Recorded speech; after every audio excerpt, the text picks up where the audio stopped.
let's talk some Sugar Bowl. So Sugar Bowl is supposed to be this thing that if you're me, that you say the Sugar Bowl is always special. It's like Tennessee and Alabama play specifically in their colors, which they don't anymore, and I know. But you play crimson and you play orange. It is the third Saturday in October. It is one of those special matchups, and I hate it when people say this, but take the record and throw it outside the window. Well, Tennessee appears to be, I think, along with the rest of the SEC scene, one of those traditions plummet, just fall apart. Because if you couldn't make it to the college football playoff, most teams out of the SEC were happy with the Sugar Bowl. What are their ticket sales doing, Caleb Calhoun? Well, Dave, this isn't just this is the college football playoff. This Sugar Bowl is a college football playoff game, and their ticket sales are plummeting. You can go. So according to SeatGeek, they opened for both college football playoff games. The Sugar Bowl has Texas and Washington. The Rose Bowl has Michigan and Alabama. Both ticket sales when the playoff was set started at about $900. The Rose Bowl between Michigan and Alabama has gone up to $1,000. The Sugar Bowl has plummeted to $600 according to SeatGeek. I'm on StubHub right now, Dave. You can get Sugar Bowl tickets. You can get tickets to a college football playoff game whose tickets open at $900 for $158 right now. That's a collapse. Stunning. Okay. The good and the bad. The good is I think fans will be able to go. That's cool. Okay. Because there was the big issue of could you go to potentially 3 away games? Because it could turn out that way. So you can potentially go, which is good for the fans. But the thing that you have to remember is this is still a gamble. And Caleb, you're in TV deep. You know this probably better than I do. But I'm just telling you, when these cameras pan up and they see a quarter filled stand instead of a 80% stand, it doesn't look as good. And they won't like that. And they won't sell as much product because it will then affect the television ratings. You want to feel that excitement. That's why I'm sitting home, or I could go down the street and watch, 10-year-old plays football. See the big difference? Capturing something. So it's a college football playoff game. So it's not going to look empty. The problem with the college football playoff game, it's a little bit higher standard, Dave. You want a filled up stadium. You need it sold out, not 3/4 of the way full. If there's even an empty seat in that stadium, like a regular bowl, an empty seat's fine. If there's an empty seat, that is bad optics for the college football playoff. And by the way, when they go to 12 teams, the negotiations are up in 2 years for the college football playoff. If you got an empty Sugar Bowl, not empty, but if you have an empty seat in the Sugar Bowl, that's huge. And here's the real kicker, Dave. Here's what's throwing me off about this. Texas probably has, if we talk about like largest, most loyal fans, like Texas is top 5, right? Yes. How far is Texas? Ain't that far from New Orleans. Why are they having trouble filling the stadium? No, at the most it's an 8-hour drive. Yeah. It's longer than you think. That's just Texas, but it's very doable. So why are they having trouble filling the stadium? Now, you can maybe say Washington fans aren't scooping up the tickets. That's my obvious theory, and I'm sure that's your theory too, is that Washington just doesn't care to scoop up the tickets. Well, then if Washington's not scooping up the tickets, stop complaining to me on why the college football playoff is hyper-regional and why it should exclude Pac-12 and those northern teams. If they don't care about football, if they're not going to buy tickets to the game, then they don't deserve to. Then they don't deserve to have a program that plays at that level. Okay, I'm going to throw this at you. I'm a man of middle class means. I don't do great, but I pay my bills. I save up a little bit of money. We get to take a trip or two. That's me, family, and the 2 kids.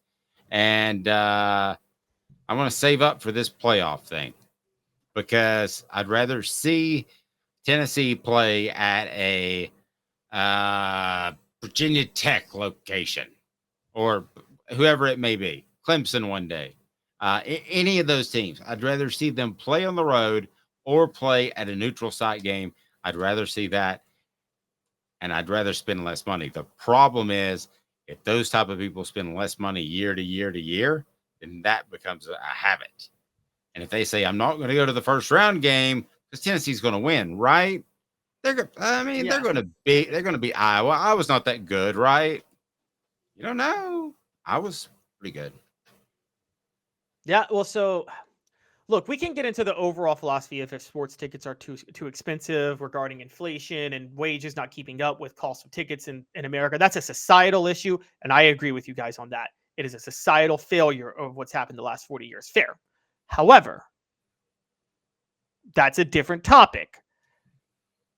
It's bad for college football as a sport if they can't fill their playoff games while the NFL can sell Super Bowl tickets for the worst nosebleed seats for $2,000. Horrible. And horrible. And so I get it on a principle. I think it's immoral. It's gross that these tickets, I mean, these sports are being reserved for the wealthiest of wealthy Americans. I mean, this is a country that just keeps protecting the wealthiest. And so that's more evidence.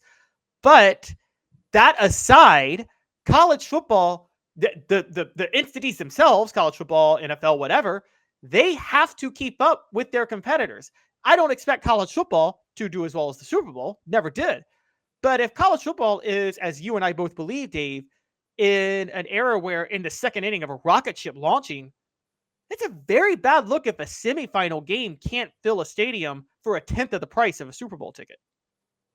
I'll be honest. I got scared. They got close to political, but Caleb brought it back. He was getting close to political. I was scared, but he brought it right back. No, people were talking about on the side, like I just saw comments on the economy and things like that. And I agree with people on a principle. It's an issue. Working people have been struggling for a long time. Regular middle class people, you said middle class, Dave, it's getting harder and harder to enjoy some things like playoffs and stuff like that. However, all that being said, that is a topic for another day. The real topic, though, is why is college football not able to keep pace with the NFL? Not keep pace, but be relatively competitive price-wise with the NFL? If college football is in the second inning of a rocket ship taking off and it's the second most popular sport in America. I think a lot of their rocket ships were built out of nostalgia and weren't nearly as comfortable when it comes to the game day experience. But that's a topic for another day. Did you think when Florida State said, hey, we might just sit this one out, that they might actually do it at any point in time, the bowl game? Did you think that might be a possibility? I thought it could be. I think the only reason they didn't, and I'm just going to be honest with you, the biggest reason they didn't is that they would look like they were running. Because I'm just going to tell you guys this. And I'm shameless plug, my SEC bias history video last week. For those who don't know, and Dave, you know this, people complain about SEC bias icing out other teams. But the funny thing is, it's always been the SEC that's fought for playoff expansion, hasn't it? It's always been the SEC that's fought for more teams to get in. Yes. And my theory is this. The reason other conferences have fought against expanding the playoff is it's much easier for them to get left out and complain about bias towards the SEC rather than actually have to play a game and get blown out by the SEC. And that's always my biggest example of that. Remember 2011 when Alabama got in over Oklahoma State to play LSU for the rematch? Yes. Don't you think Oklahoma State was secretly happy about that? Wouldn't they rather complain than have to play LSU? What do you think would have happened had they played LSU in that game? Oh, I didn't think either one of those teams wanted to play LSU. Yeah, but Alabama was obviously going to. Alabama beat LSU, so they were obviously going to give a better game. What do you think would have happened had Oklahoma State played Alabama or LSU? It would have been an obvious blowout, right? Yeah. No, that was completely my point. I didn't. I thought that was a pretty clear cut one too, right? Right, but people were saying both teams were 11-1. Oklahoma State won their conference. Oklahoma State was whining and saying they should have gotten in, and then they got relegated to the Rose Bowl to play Stanford. I think Oklahoma State was super happy they got relegated to the Rose Bowl because had they gotten in over Alabama and played LSU, they would have lost by 40. and it wouldn't have even been a game. And anybody with eyes saw that. So I think the reason for the longest time, the reason the ACC, which is the reason Florida State's not in a playoff, because the ACC commissioner blocked playoff expansion. I think they blocked playoff expansion because, quite honestly, look, this was the reason. They wanted Florida State to be able to whine about not getting into the playoff rather than actually getting into the playoff and losing in a blowout.